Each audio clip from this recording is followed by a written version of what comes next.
إذا سألك عبادي عني فإني قريب أجيب دعوة الداعي إذا دعان فليستجيبوا لي وليؤمنوا بي لعلهم يرشدون. وقال تعالى وقال ربكم ادعوني أستجب لكم إن الذين يستكبرون عن عبادتي سيدخلون جهنم داخرين.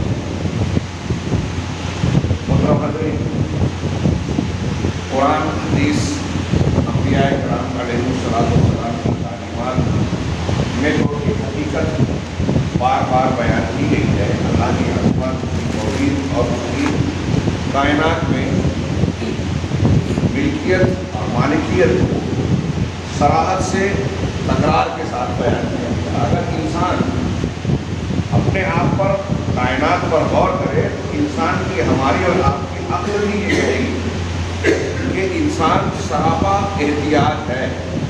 ہم اور آپ بلکہ ساری کائنات، ساری مخلوقات فقر اور محتاجگی کا شکار ہے. سب کے سب فقیر. ذاتی طور سے ہم ایک سانس بھی بذات خود نہیں لے سکتے.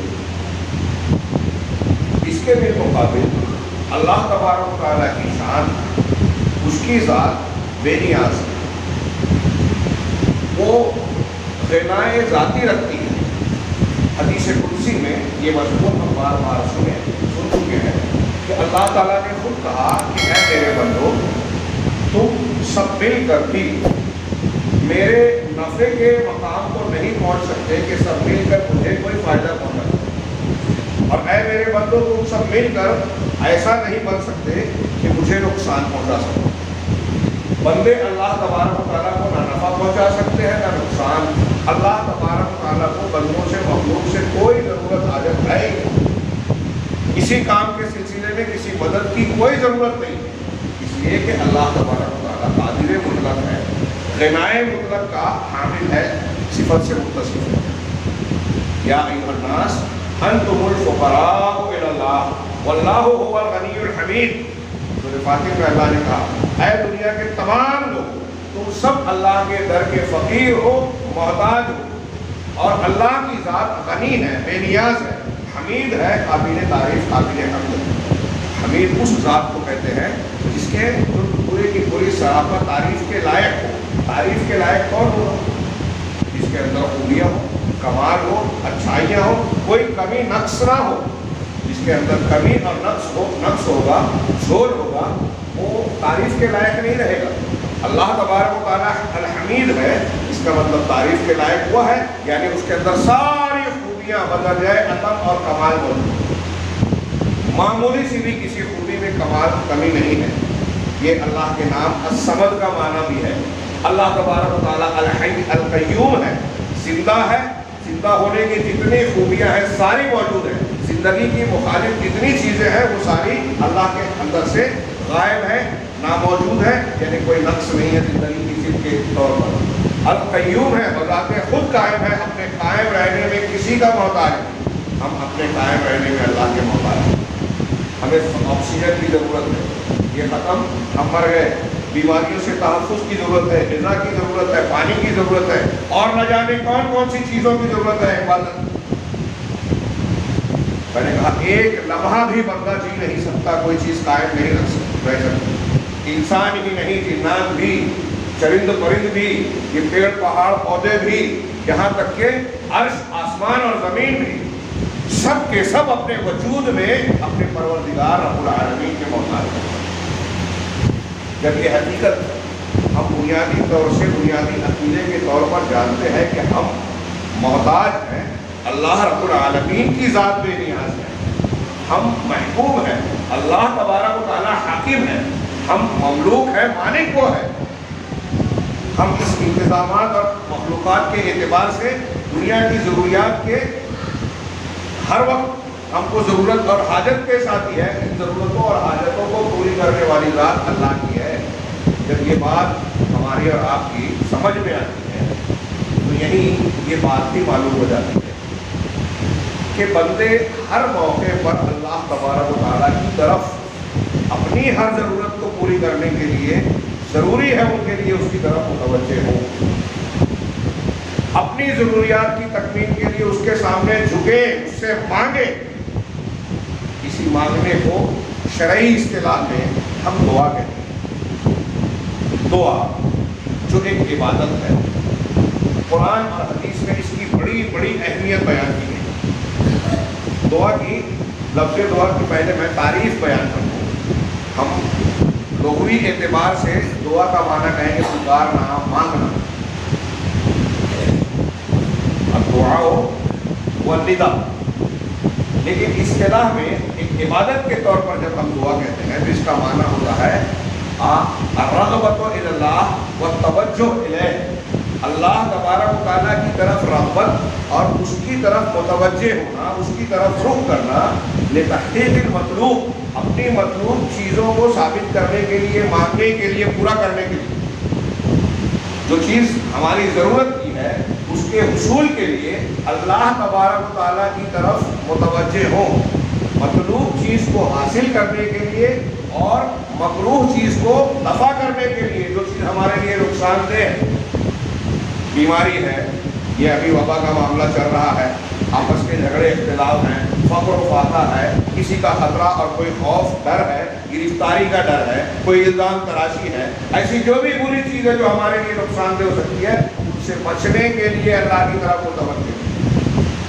یا اس میں اور مزید کہا کہ والامتحان فی ذلک، اس معاملے میں اللہ تبارک و تعالیٰ کی جانب، اللہ کے جناب میں گڑگڑانا، اس کے سامنے جھکنا، یا تو سوال کے ذریعے مانگنے کے لیے، یا خشوع اور خضوع کے ساتھ، اور خوف، امید اور رجا کے ساتھ۔ اللہ تعالیٰ کا ڈر دل میں ہو، اس کی تعظیم دل میں ہو، اس کے ساتھ ہم جو چیز مانگ رہے ہیں، جس چیز کی ہمیں ضرورت ہے وہ پوری کرے گا، ایسے یقین کے ساتھ اس سے امید بھی وابستہ ہو۔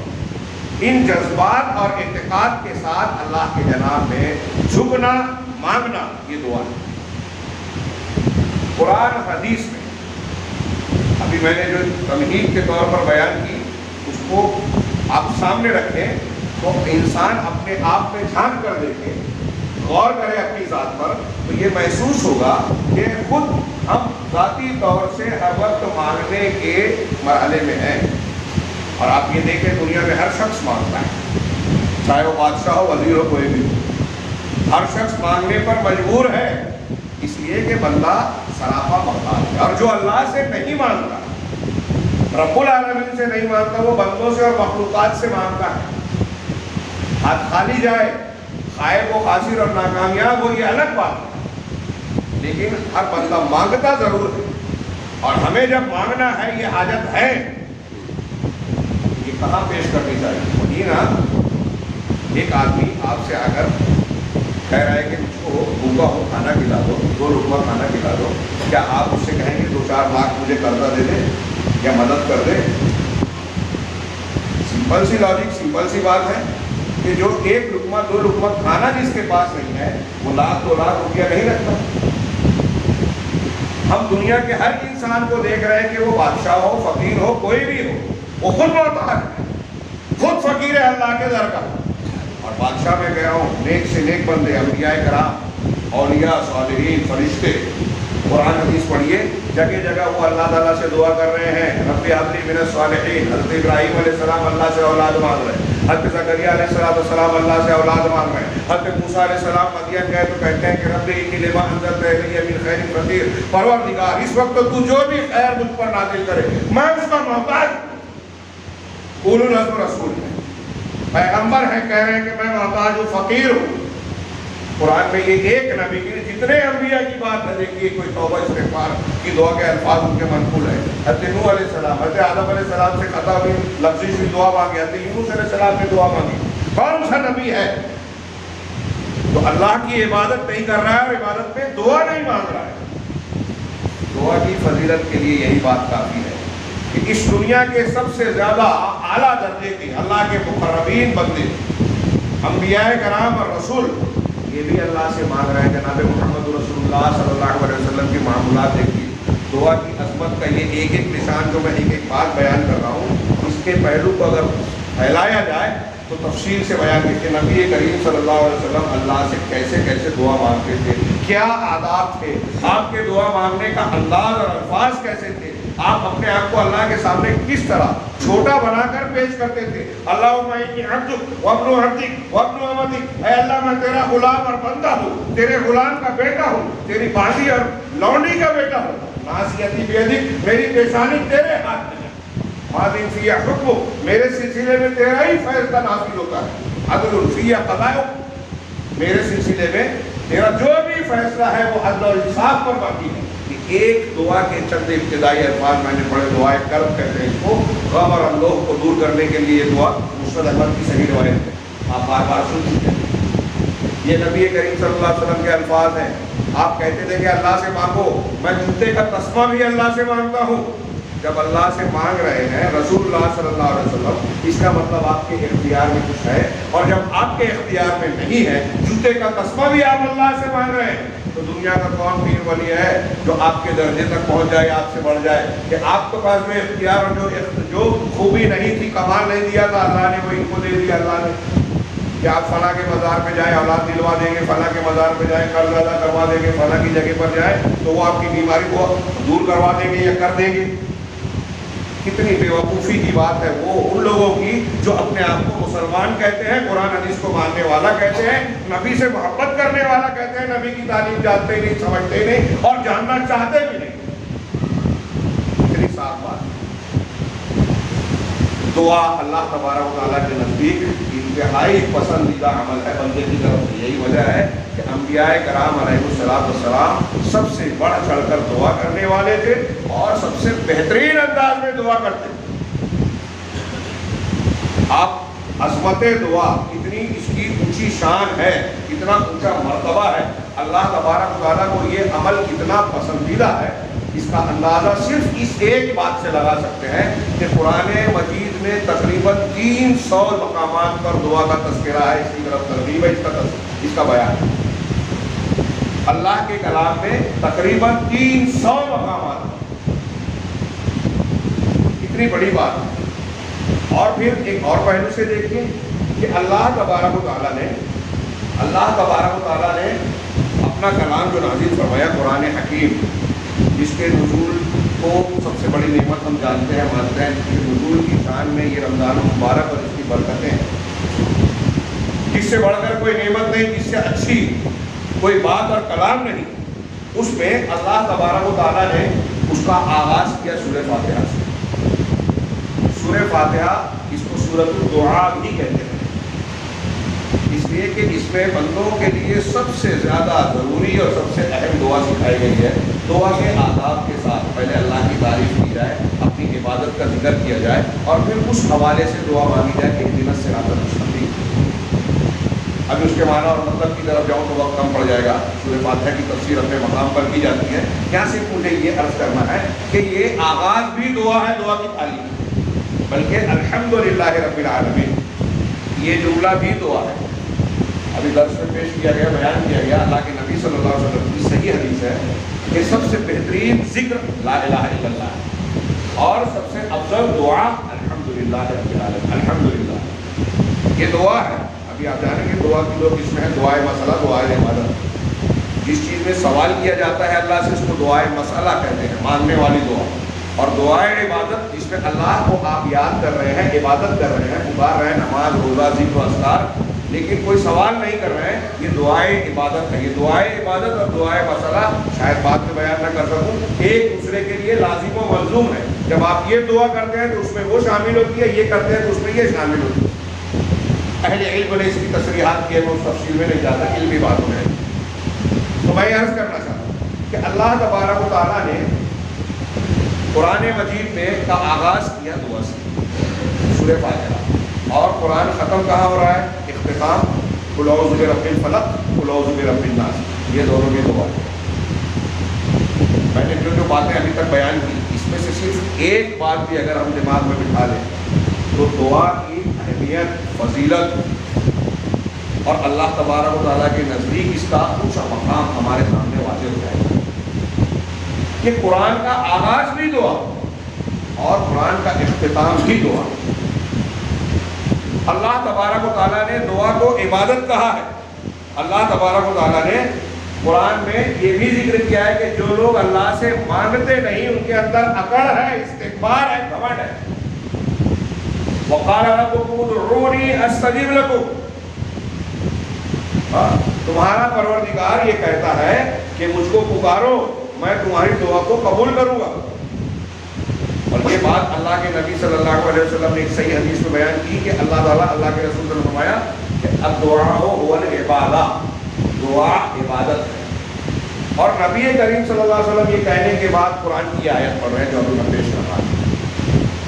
وقال ربکم ادعونی استجب لکم. بہت غور سے سنیے، رب العالمین ہم کو اور آپ کو کہہ رہا ہے، اور ہماری سب سے بڑی ضرورت کی طرف ہم پر احسان کر رہا ہے، بیان کر رہا ہے ایسی چیز جو ہمارے فائدے کی ہے کہ تمہارا پروردگار مالک کہہ رہا ہے مجھ سے مانگو، مجھ کو پکارو، مجھ سے دعا کرو. ادعونی، مجھ سے دعا کرو، مجھ سے مانگو.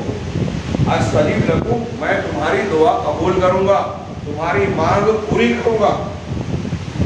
آگے اللہ نے فرمایا ان الذین یستکبرون عن عبادتی، یقیناً جو لوگ میری عبادت سے، شروع میں کہا مجھے پکارو، دعا کرو، اور آگے کیا کہہ رہا ہے اللہ تعالیٰ؟ میری عبادت سے. اسی سے علماء نے استدلال کیا کہ قرآن کی یہ آیت کہہ رہی ہے کہ دعا کرنا عبادت ہے، اور اللہ کے رسول یہ بیان کر رہے ہیں کہ دعا عبادت ہے. اب دعا هو العبادہ، دعا ہی عبادت ہے. کیا مطلب؟ یعنی امام خطابی نے اس کا مطلب یہ بتایا کہ الدعاء هو معظم العبادہ او افضل العبادہ، کہ دعا جتنی بھی عبادت ہم کرتے ہیں ان عبادتوں کا بیشتر حصہ دعا ہے.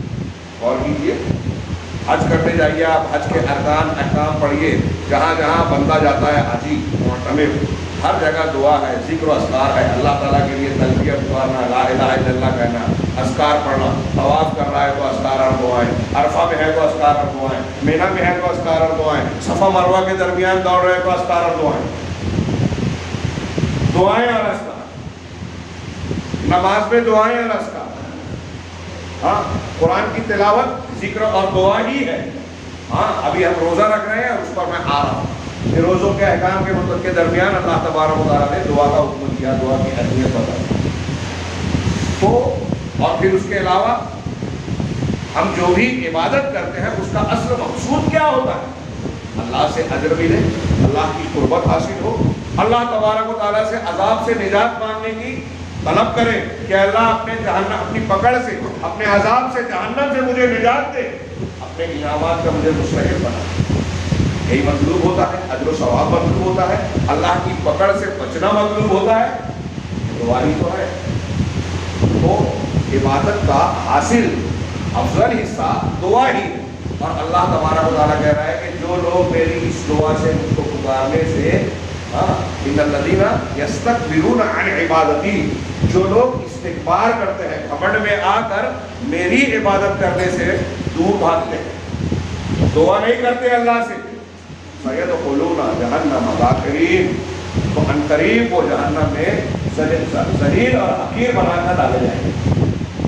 دنیا میں اکڑ ہے تو قیامت کے دن اس اکڑ کا انما الجزاء من جنس العمل، آپ یہ قاعدہ بار بار سنتے ہیں کہ جیسا عمل ہوگا اسی کے دن سے ہی جزا اللہ دے گا. تو جو لوگ دنیا میں اکڑ دکھا رہے ہیں نا، قیامت کے دن ذلیل کر کے جہنم میں ڈالے جائیں گے. یہ قرآن کا ارشاد ہے. دعا کی کتنی اہمیت ہے.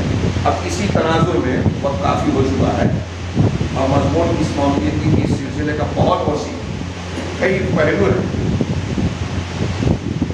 میں یہ بیان کرنا چاہتا ہوں رمضان مبارک کے اس پہلے جمعہ میں کہ اللہ تبارک و تعالیٰ نے قرآن میں سورہ بقرہ میں جہاں رمضان کی فرضیت، رمضان کے روزوں کی فرضیت اور اس کے متعلقہ بعض احکامات بیان کیے. آئیے وہ قرآن کی آیت ہے، یا ایھا الذین آمنوا کتب علیکم الصیام کما کتب علی الذین من قبلکم لعلکم تتقون.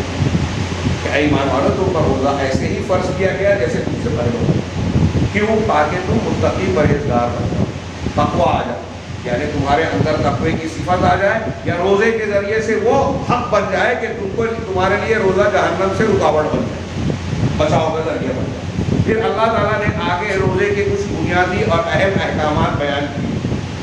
اور ان احکامات کے بیچ میں یہ قرآن کا ارشاد ہے وَإِذَا سَأَلَكَ عِبَادِي عَنِّي فَإِنِّي قَرِيبٌ. اور ان آیتوں کے بعد پھر روزے کے کچھ احکام بتائے گئے. یعنی ان آیت کے فوراً بعد کہا گیا کہ روزے کی رات میں تمہارے لیے اپنی عورتوں سے تعلق قائم کرنا جائز حلال قرار دیا گیا. اور پھر دوسرے احکام. سوال یہ ہے روزوں کے احکام کے بیچ میں یہ دعا کی بات کیوں بیان کی گئی؟ اہل علم نے یہ کہا اس لیے کہ رمضان کے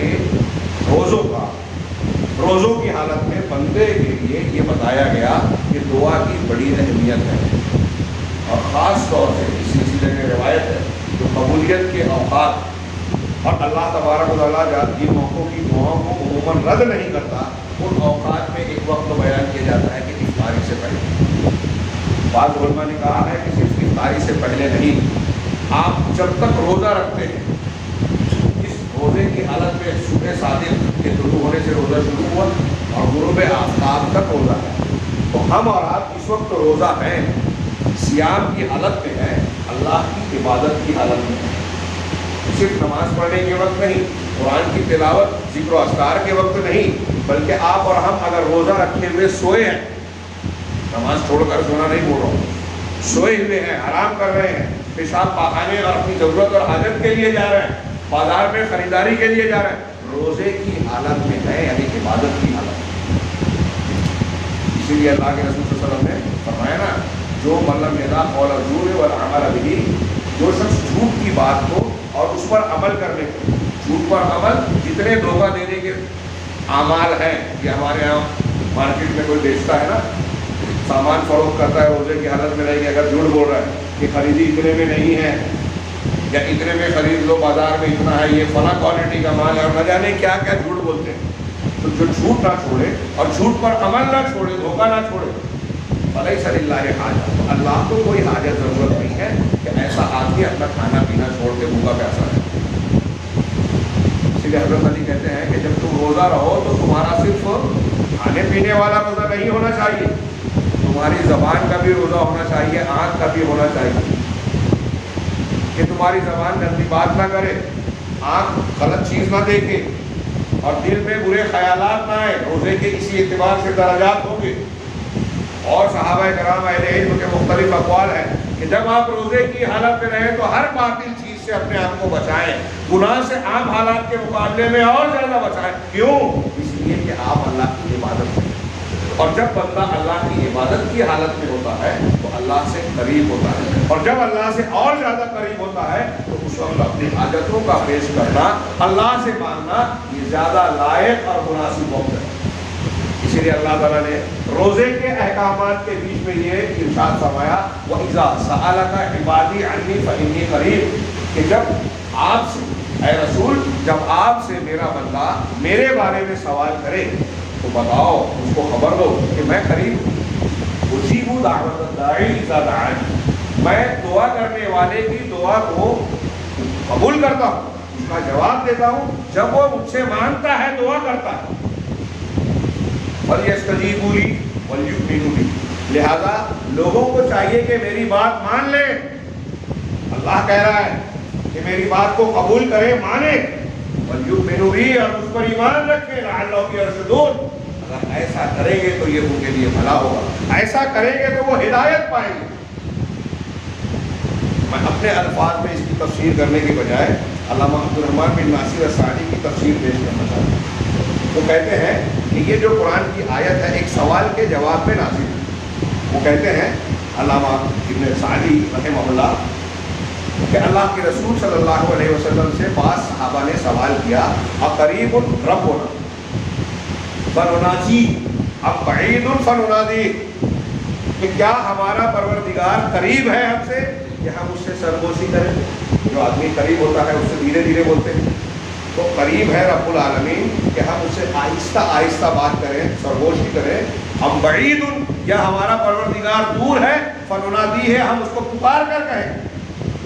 تب قرآن کی یہ آیت نازل ہوئی، قرآن کی یہ آیت نازل ہوئی وَإِذَا سَأَلَكَ عِبَادِي عَنِّي، فإنی قریب، کہ میرے بندے جب میرے بارے میں آپ سے سوال کریں تو یہ بتا دو کہ میں قریب ہوں. اس لیے کہ اللہ تعالیٰ قریب کیسے ہے اللہ تعالیٰ؟ اس لیے کہ اللہ تعالیٰ الرقیب الشہید ہے، ہر چیز کی نگرانی کرنے والا ہے، شہید ہے، ہر جگہ اپنے علم اور قدرت سے چیزوں کا علم رکھتا ہے، ہر چیز کو گھیرے ہوئے ہے، کوئی بھی چیز اس کی اطلاع اس کے احاطے سے باہر نہیں ہے. جو چیز چھپی ہے، جو چیز کھلی ہے، وہ ہمارے لیے چھپی کھلی ہے، اللہ کے لیے سب اس کے علم میں ایک جیسے ہے. اللہ تعالیٰ آنکھوں کی خیانتوں کو بھی جانتا ہے، دلوں میں چھپے ہوئے بھید کو بھی جانتا ہے، کوئی بھی چیز اس سے چھپی ہوئی نہیں ہے. لہذا ایک قربت تو اللہ کی یہ ہے کہ پورے انسانوں میں سب لوگوں سے قریب ہے، اور ایک یہ ہے کہ اللہ تعالیٰ بندے کی دعا کو قبول کر کے اس سے قریب ہوتا ہے.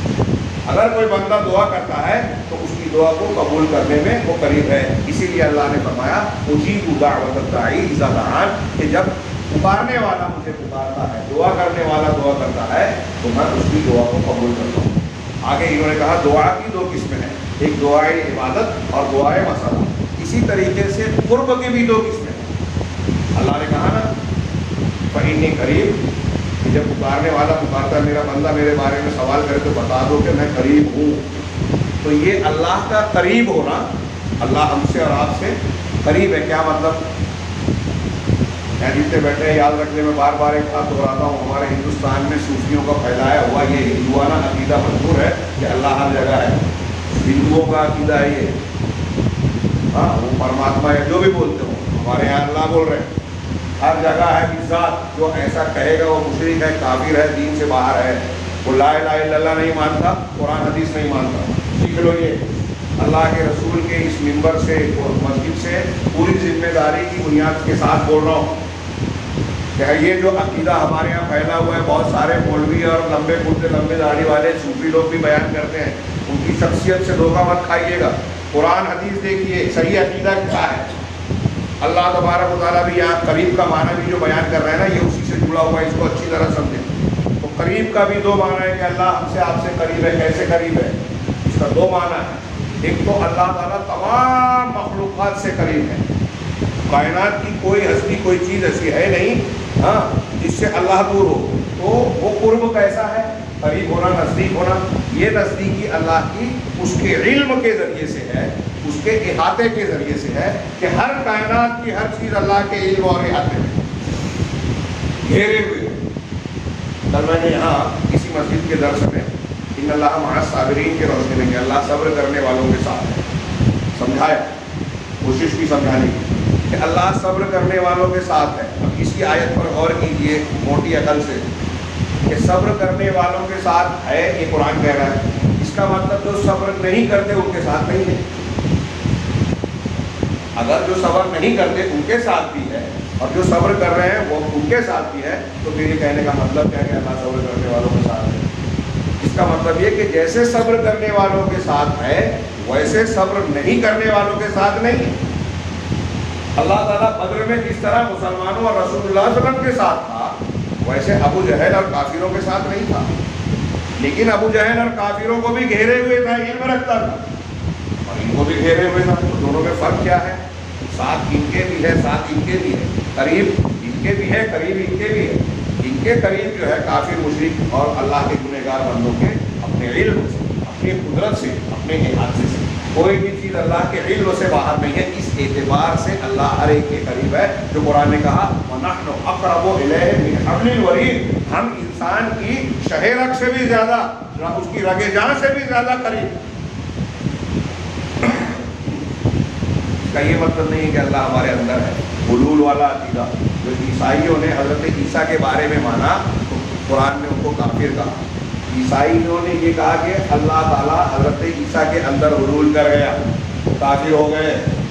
ہمارے یہاں صوفی کہتے ہیں کہ ان کے پیر صاحب، ان کے بڑے سلسلے کے لوگ اور بعض مرتبہ طریقت و سلوک کے راستے پر چلتے چلتے ایک بندہ اس درجے پر پہنچ جاتا ہے کہ اللہ اس کے اندر حلول کر جاتا ہے. یہ کافر نہیں ہوں گے. صرف حضرت عیسیٰ کے بارے میں مانا انہوں نے تو وہ کافر. نصیری حضرت علی کے بارے میں مانتے ہیں کہ حضرت علی کے اندر اللہ آ گیا. نصیری جو شام کا جو بشار الاسد ہے نا، یہ نصیری ہے، غالی شیعہ، سنیوں کو قتل کر رہا ہے. ہاں ان کے عقیدے میں یہ ہے کہ حضرت علی کے اندر اللہ آ گیا تو یہ ہم سارے مسلمان کہتے ہیں کافر ہیں. تو ہمارے یہاں ارد گرد میں آج لوگ بیعتیں لے رہے ہیں صوفیہ، وہ کہتے ہیں، تو یہ اچھی طرح دماغ رکھیے، دھوکہ کہاں سے دیتے ہیں؟ انہی چیزوں کے معنی سے جو میں بیان کر رہا ہوں. اللہ قریب ہے، اللہ ہر ایک کے ساتھ ہے، تو اس کا مطلب کیا ہوا؟ اس کا مطلب آپ دماغ میں رکھیں گے تو دھوکہ نہیں کھائیں گے، اسی لیے بیان کر رہا ہوں. تو اللہ کا ایک قریب ہونا یہ ہے کہ اپنے علم اور قدرت اور احاطے کے اعتبار سے ہر انسان کے یہاں تک کہ کافر کے بھی قریب ہے. اور اللہ تبارک و تعالیٰ کا دوسرا قرب جو یہاں بتایا گیا کیا ہے وہ؟ کہ قرب من عابدی ہے وداعی ہے بالاجابت والمعونت والتوفیق، کہ جو لوگ اللہ کی عبادت کرتے ہیں ان سے اللہ تک کی قربت، اور جو اللہ سے دعا مانگتے ہیں تو ان کی دعا کو قبول کر کے، ان کی مدد کر کے، ان کو توفیق دے کر اللہ ان سے قریب ہے. اللہ کی قربت مدد کے ساتھ ہے، تائید کے ساتھ ہے. یہی معنی معیت میں بھی ہوتا ہے، اللہ کا ساتھ. اللہ کے رسول صلی اللہ علیہ وسلم نے ابوبکر صدیق سے جب غار میں کہا تھا، غار ثور میں، کہ لا تحزن ان اللہ معنا، ڈرو نہیں اللہ ہمارے ساتھ ہے. غم نہ کرو اللہ ہمارے ساتھ ہے. قرآن نے بھی یہ ذکر کیا ہے جملہ. تو اللہ ہمارے ساتھ ہے جس طرح سے ابوبکر صدیق اور اللہ کے رسول کے ساتھ تھا. اور ابوبکر صدیق کو جو ڈر ہوا تھا، بخاری کی روایت میں ہے کہ اللہ کے رسول یہاں پہنچ چکے، اگر اپنے پیروں کی طرف دیکھ لیں گے تو ہم پر نگاہ پڑ جائے گی. کفار مکہ کے جو لوگ ڈھونڈتے ہوئے آئے تھے قریب پہنچ چکے تھے. اللہ حضرت ابوبکر صدیق کو دیکھ رہے ہیں اور انہوں نے کہا کہ اگر نیچے کی طرف انہوں نے دیکھا تو ہمیں دیکھ لیں گے. آپ نے کہا لا تحزن ان اللہ معنا، ہمارے ساتھ ہے. کیسے ساتھ ہے؟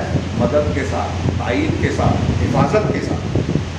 اور علم کے ساتھ تو وہ کافروں کے ساتھ بھی تھا اللہ تعالیٰ، لیکن ان کے ساتھ اللہ کی مدد نہیں تھی. یہ فرق ہے مومنوں اور غیر مومنوں. اللہ سے قریب ہونا اور دور ہونا یہ دو طریقے سے ہوا. ایک اللہ کی مدد، اس کی حفاظت، اس کی رحمت سے دور ہونا. اللہ ہمارے اور آپ سے علم کے اعتبار سے قریب ہے، لیکن اللہ کی رحمت ہمارے ساتھ ہے کہ نہیں، یہ اہمیت کی ہمیں بات ہے. تو اللہ تعالیٰ نے جواب دیا کہ میں پکارنے والے کی پکار کو سنتا ہوں جب وہ پکارتا ہے. فمن دعا ربہ، علامہ ناصر السعدی کی یہ عبارت بہت کم ہے، بلکہ زائد ہو چکا. یہ عبارت میں اس لیے پڑھ رہا ہوں ان کی تفسیر کہ دعا کے سے مسئلے سے متعلق کئی اہم باتیں اس میں آ گئی ہیں اختصار کے ساتھ. وہ کہتے ہیں کہ جو شخص دل کے حضور کے ساتھ اللہ سے دعا کرے، قلب حاضر کے ساتھ، اس کا مطلب یہ کہ جب آپ اور ہم دعا کر رہے ہیں تو ہمارا دل حاضر ہونا چاہیے، اللہ کی طرف توجہ ہونی چاہیے، عبادت کا خیال، جذبہ، خشوع ہونی چاہیے. کیونکہ حدیث میں ہے کہ جو دل غافل ہو، ہم چل رہے ہیں، ہنسی مذاق کر رہے ہیں اور سبحان اللہ الحمدللہ پڑھ رہے ہیں، کوئی مطلب نہیں. اللہ سے دعا کر رہے ہیں، قرآن کی تلاوت کر رہے ہیں اور دماغ کہیں اور ہے، کوئی فائدہ نہیں. اللہ تعالیٰ قلب لاہی غافل کی طرف کی دعا کو قبول نہیں کرتا. یہ حدیث میں مضمون موجود ہے. اسی لیے شیخ سعدی نے کہا کہ جو شخص اللہ سے دعا کرتا ہے دل کے حضور کے ساتھ، دل حاضر ہے، وہ دعائی مشروع اور مشروع دعا کے ساتھ، ان کے ایک ایک جملے میں قرآن حدیث کی تعلیمات کا حاصل ہے. دعائیں مشروع سے مطلب کچھ دعائیں ایسی بھی ہیں جو غیر شرعی ہوتی ہیں، ناجائز دعا ہوتی ہیں. آپ کوئی ناجائز چیز کا مطالبہ کریں، ایسی بہت سی ہو سکتی ہے. جیسے کوئی آدمی کہے، لڑکا کہے کہ مجھے لڑکی بنا دے، لڑکی کہے کہ مجھے لڑکا بنا دے. اللہ نے آپ کو بچہ کیا ہے مرد بنایا، یہ اللہ کی مشیت ہے، آپ کی ربوبیت پر راضی ہونا چاہیے. لڑکی بنایا ہے، یہ اللہ کی مشیت ہے. بیٹی دی ہے، آپ اس پر خوش ہونا چاہیے. بیٹا دیا ہے، خوش ہونا چاہیے. کوئی چیز جو اللہ نے حرام کیا ہے آپ اس کا مطالبہ کر رہے ہیں. کوئی ایسی چیز جو آپ کو نہیں مل سکتی آپ وہ مانگ رہے. مثال کے طور پر کوئی کہ اللہ مجھے نبی بنا دے، نبوت کا سلسلہ ختم ہو چکا، اللہ کا فیصلہ. کوئی مر چکا ہے، آپ کہتے ہیں اس کو پھر سے زندہ کر دو، میں دعا مانگ رہا ہوں اور تو نے کہا ہے کہ دعا قبول کرے گا. تو جو مر چکا ہے اس کو آپ مانگنے دوبارہ زندہ کرنے کی، میرے ابا کا انتقال ہوا ہے، گھنٹے کے لیے زندہ کرتے ہیں اللہ. کوئی ایسی دعا مانگے تو یہ غیر شرعی دعا ہوگی، غیر مشروع دعا ہوگی. تو شریعت میں جو اللہ کے فیصلے کے خلاف تو شرعی دعا مانگے، وَلَمْ يَمْنَعْ مَانِعٌ مِنْ إِجَابَةِ الدُّعَاء، اور اس دعا کے قبول ہونے میں کوئی رکاوٹ، کوئی مانع موجود نہ ہو. اب انہوں نے معنی کا کے طور پر ایک چیز کا ذکر کیا اکل حرام و نحوہ، جیسے حرام کھانا یا اس جیسی چیز. اب اس پر اگر حدیث سے پیش کی جائے تو وقت درکار ہوگا.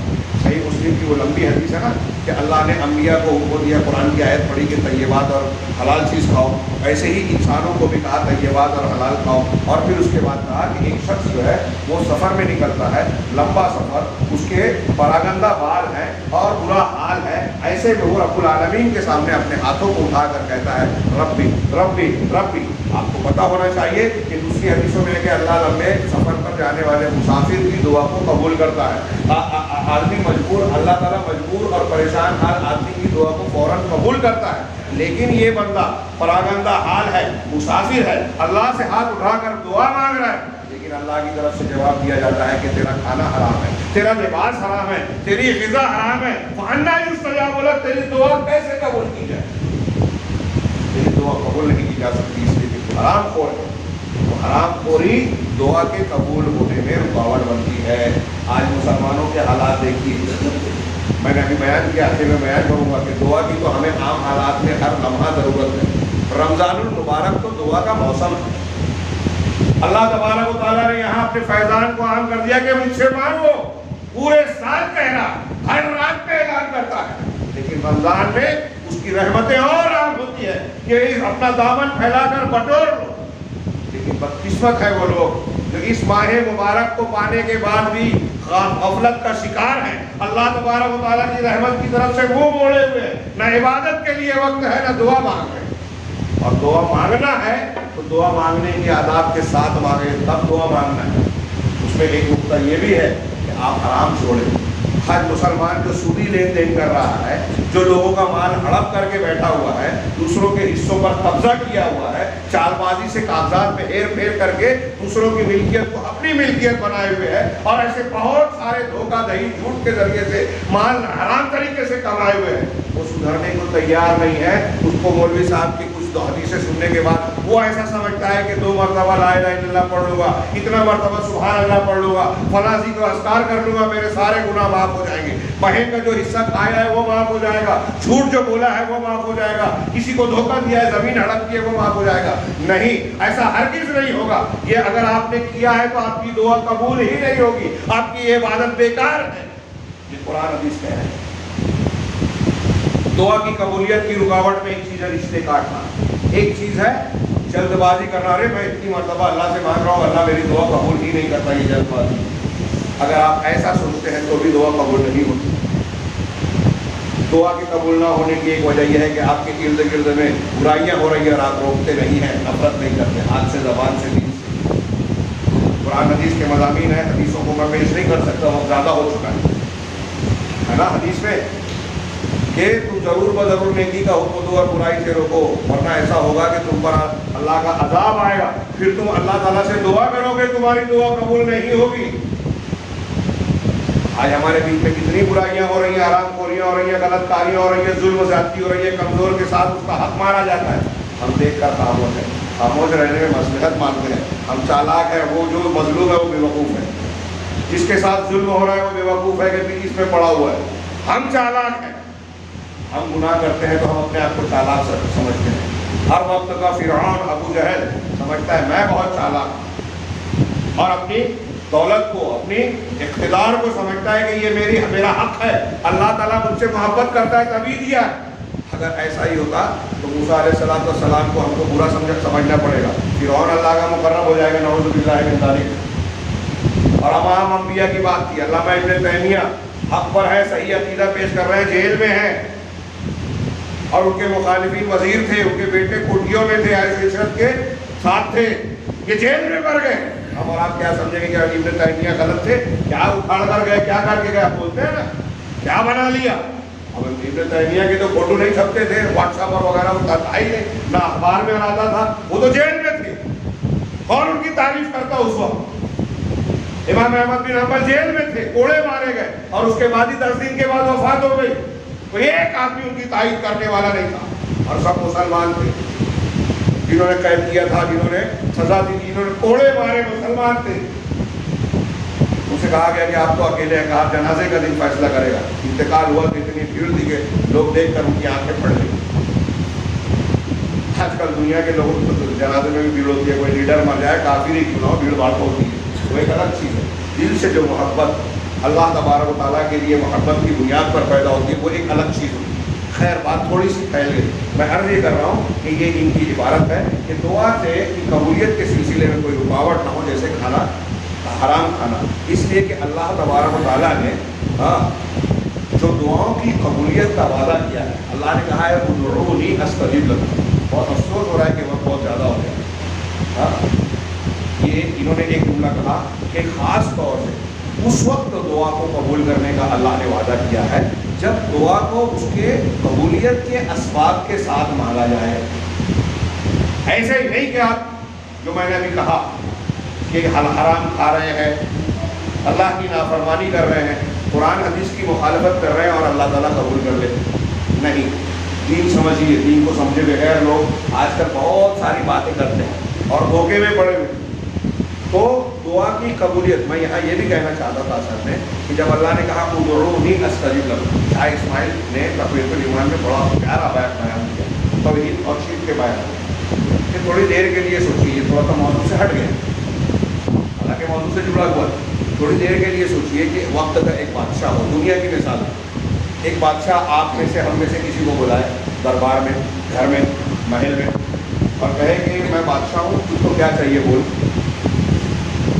بادشاہ آپ سے بذات خود کہے کہ اس کو کیا چاہیے میں دینے کے لیے تیار ہوں، تو کیا آپ بادشاہ کو یہ بولو گے کہ نہیں بادشاہ سلامت، آپ اتنے بڑے ہیں، بادشاہ ہیں، میں ایک عام آدمی ہوں، چھوٹا ہوں، میں آپ سے اپنی حاجت پیش نہیں کر سکتا، بیان نہیں کر سکتا۔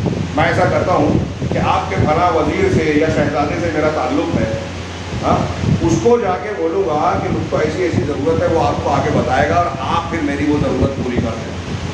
سوچیے تھوڑی دیر کے لیے جتنے لوگ بیٹھے ہیں، کیا یہ صحیح ہوگا؟ کیا بادشاہ اس کے اس جواب سے بہت خوش ہو جائے گا کہ میری بڑی عزت کر رہا ہے؟ نہیں، یہ تو میری بے عزتی کر رہا ہے۔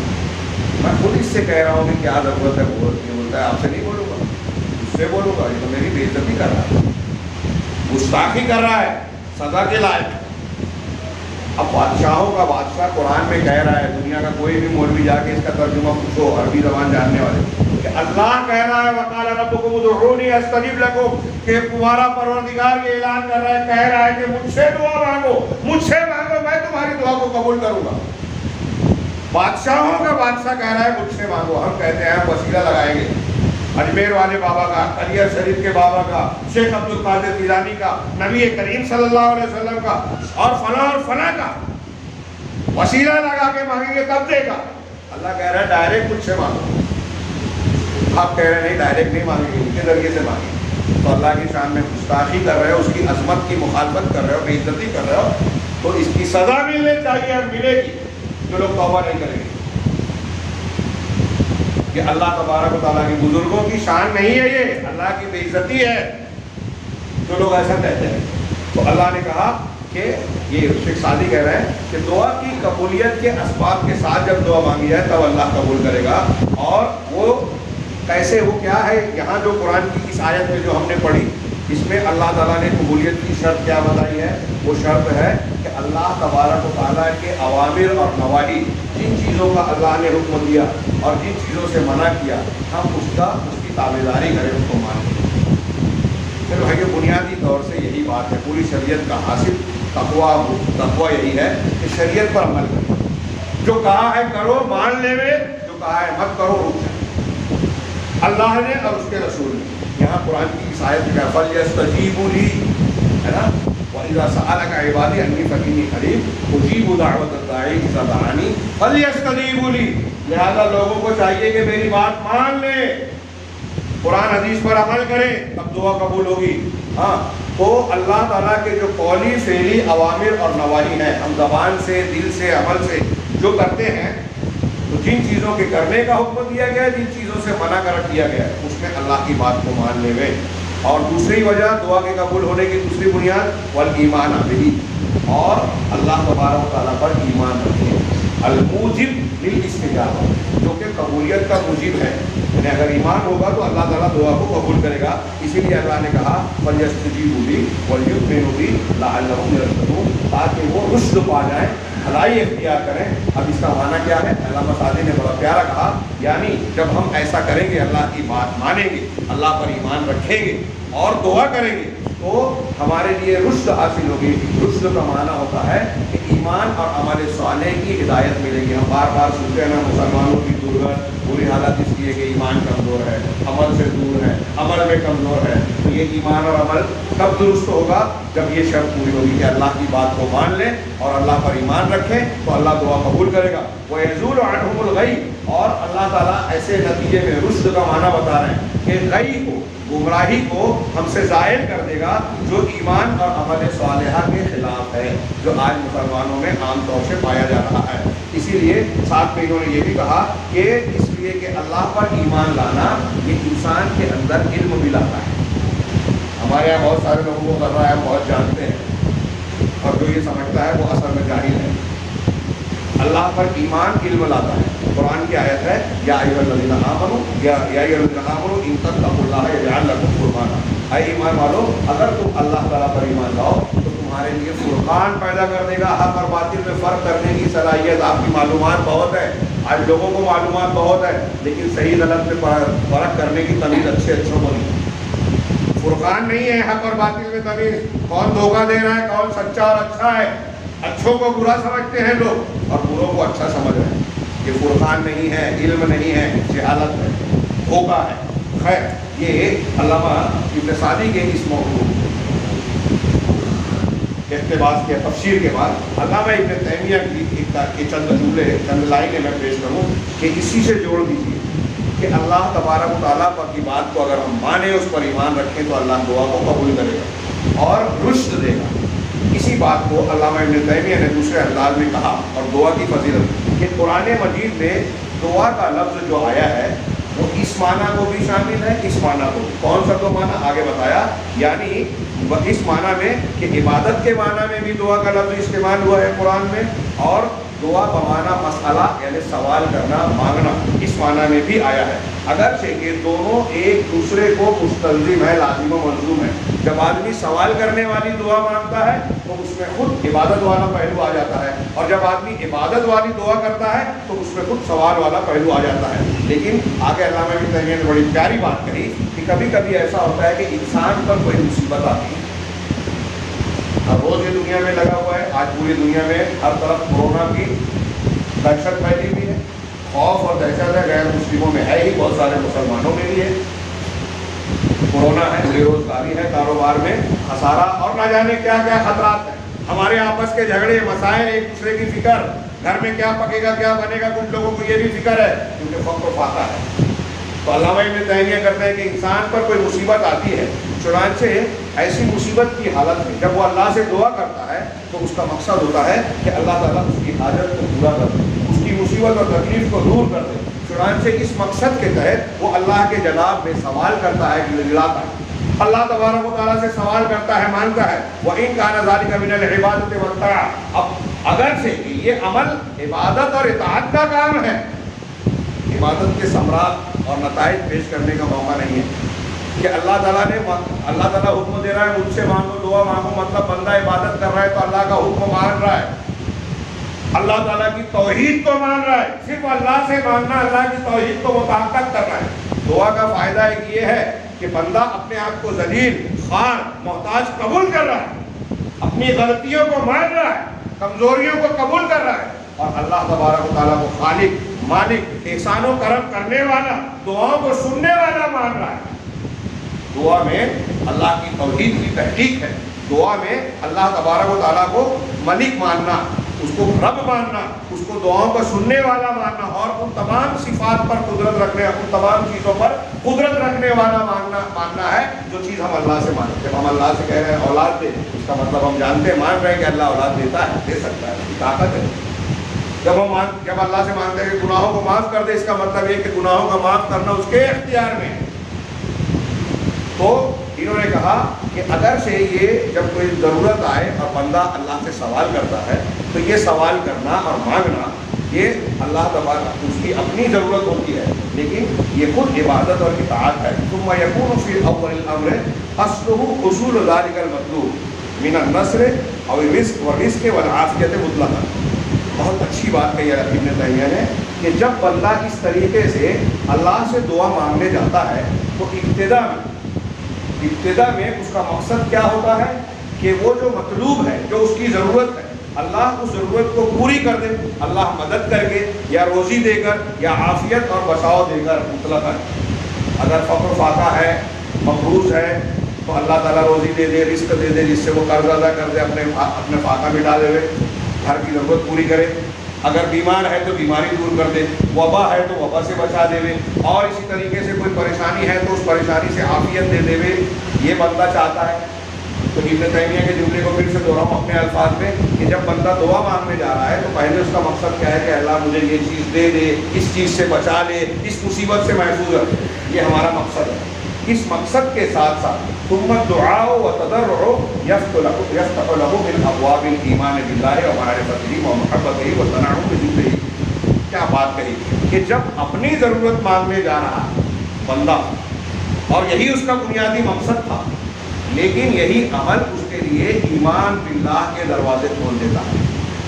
اس سے دروازے کھلتے ہیں اللہ کے پر ایمان کے، دروازے کھلتے ہیں اللہ تبارک و تعالیٰ کے ذکر کے، اللہ تبارک و تعالیٰ کی عبادت کے، اور اللہ تبارک و تعالیٰ کی معرفت اور محبت کے. سوچئے تھوڑی دیر کے لیے کہ آپ کو بھوک لگی ہے، مجھ کو بھوک لگی ہے، ہم اللہ سے دعا مانگ رہے ہیں اللہ بھوک مٹانے کا انتظام کر. میرے گھر میں کوئی بیمار ہے، ہم اللہ تعالیٰ سے جا کے 2 رکعت نماز پڑھ کے دعا مانگ رہے ہیں کہ اللہ تعالیٰ کو شفا دے دے. میڈیکل مافیا جو ہے ہم کو چوس لے گا، قرض میں ڈبا لے گا.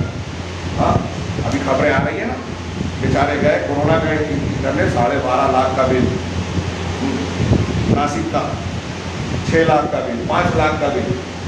ہاں ابھی روزی روزگار کے تنگیاں ہیں، پریشانیاں ہیں، حکومت کی پالیسیاں لوگوں کو ایسے ہی کاروبار میں جو ہے تنگ دستی کا شکار بنائے ہوئے ہیں. اصل تو اللہ تعالیٰ کی جانب سے ہے، یہ اسباب ہے جن کا ہم تذکرہ کرتے ہیں.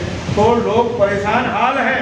ایسے میں اگر کسی کو یہ بیماری لگ گئی تو اس کو اور زیادہ مارا کاٹا جاتا ہے. ہمارے شہر کو لوگ غنیمت کہہ رہے ہیں جبکہ یہاں بھی زیادہ بل لیا جاتا ہے. مافیا ہے میڈیکل میں، تعلیم میں، ہر جگہ، اور سب دیندار سفید پوش نیک بندے صالح. ڈھونڈنے جائیں تو کوئی آپ کو برائی کرنے والا نہیں ملے. مصلحین کے اندر خامی نظر آ جائے.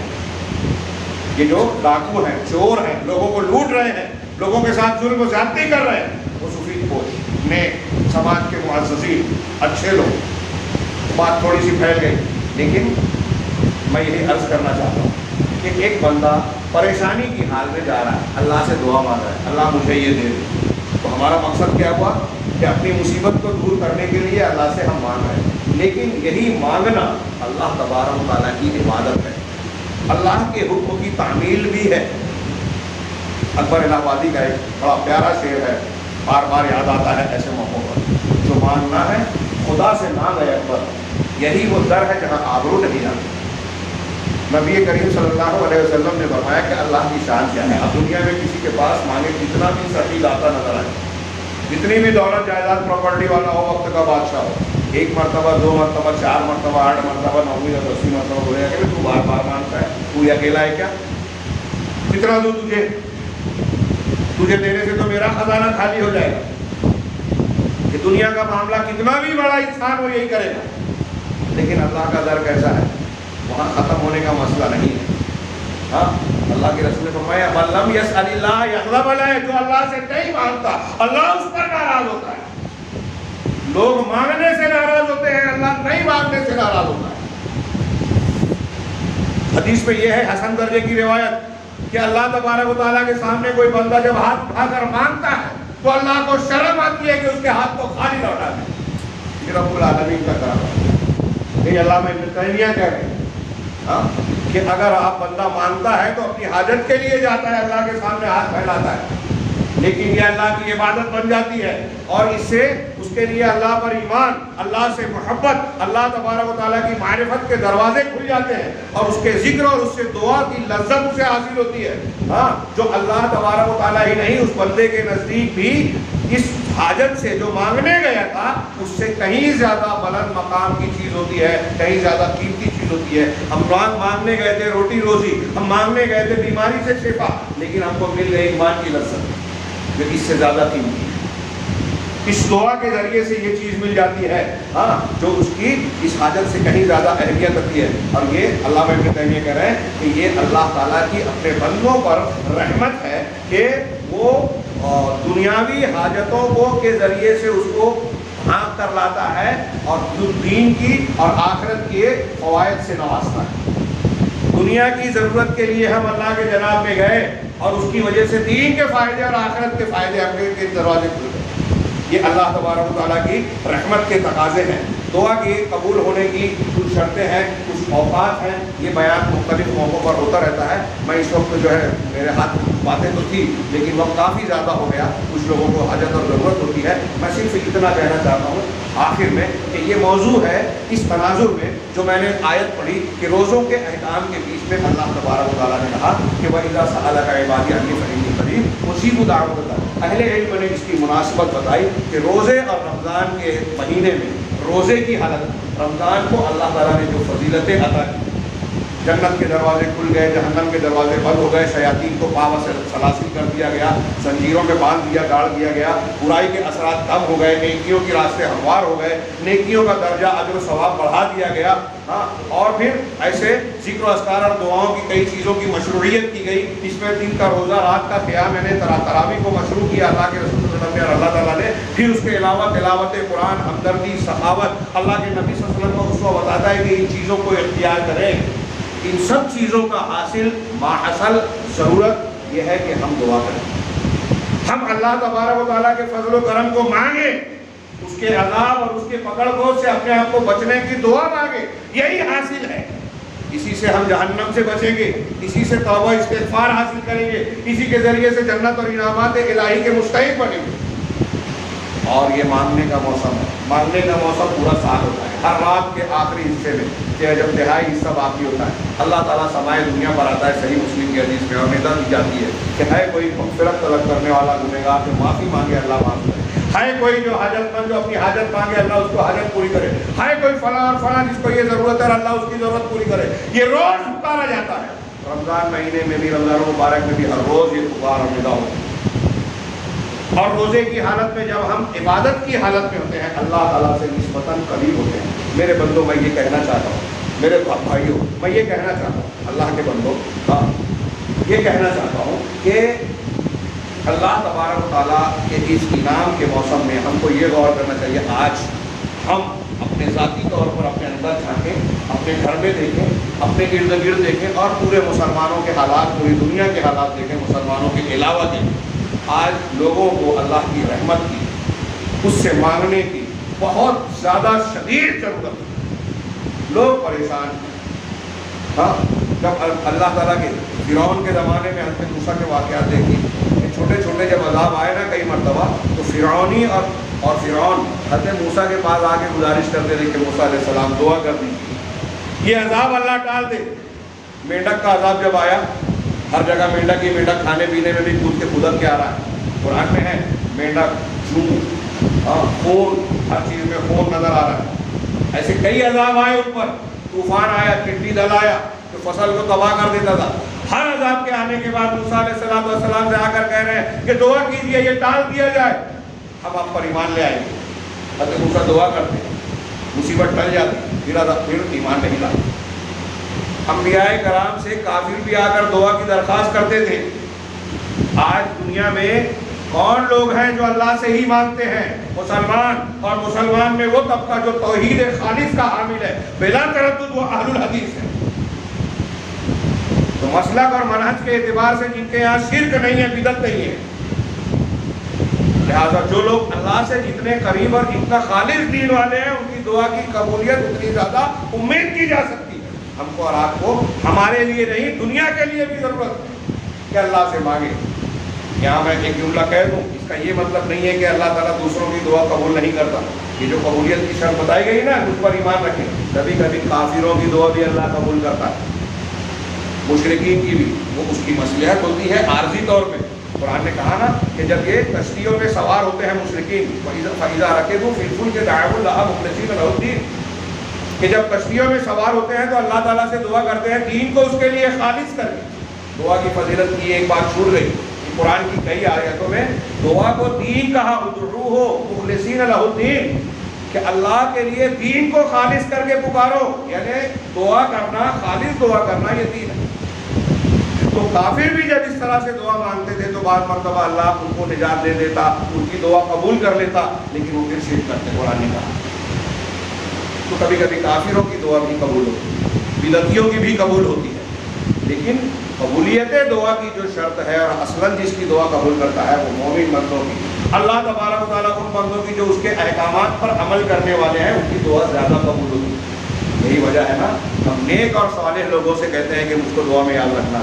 ہر آدمی سے نہیں کہنا چاہیے، بدعتی خرافاتی سے نہیں کہنا چاہیے، یہ اہل علم نے لکھا ہے. خیر، تو میں یہ عرض کر رہا تھا کہ یہ رمضان المبارک کی مبارک ساعتیں، قیمتی لمحات جس کی قدر و قیمت آج بہت سارے مسلمان بھی سمجھنے کو تیار نہیں ہیں، یہ بڑی مشکلوں سے ملتا ہے. آج ہم اس رمضان میں ہیں، پتہ نہیں آئندہ رمضان میں رہیں گے کہ نہیں رہیں گے، اس لیے اس کی قیمت کو جانیں. صحابہ سلف اس کو بہت زیادہ اہمیت سے دیکھتے تھے. اللہ کے نبی صلی اللہ علیہ وسلم کتنی محنت کرتے تھے عبادت میں، اور جیسے جیسے رمضان کے دن بڑھتے آپ کی عبادت بڑھتی. یہاں الٹا معاملہ ہے، یہاں الٹا معاملہ ہے. بدعت کرتے ہیں ہم، دعا میں بھی بدعت. اب یہ بھی ایک پہلو رہ گیا، بہت زیادہ ہو گیا، میرے دماغ میں نہیں آ رہا کیا بولوں کیا کروں. دعائیں سحری، اب روزہ رکھنے کی دعا ہمارے یہاں لاؤڈ اسپیکر سے پڑھائی جا رہی ہے. بدعت ہے، بدعت قرآن حدیث سے ثابت نہیں ہے. افطار کی جو دعا ہے وہ بھی ضعیف ہے. ہاں، اللہم لک صمت وعلی رزقک افطرت تو ضعیف ہے. کچھ لوگوں نے ایسا، اس میں بھی لوگوں نے اضافہ کر دیا. جتنی رسول نے بتائی ہے، رسول سے جو ثابت ہوتے میں اطمینان نہیں ہوتا، وہ کم لگتی ہے رسول کی بات. یہ دوسرے لوگ زیادہ جانتے ہیں. تسبیح تراویح مسجدوں میں لکھ کر لگائی ہے، کہیں نہیں ہے قرآن حدیث میں. یہ سب بدعات ہیں.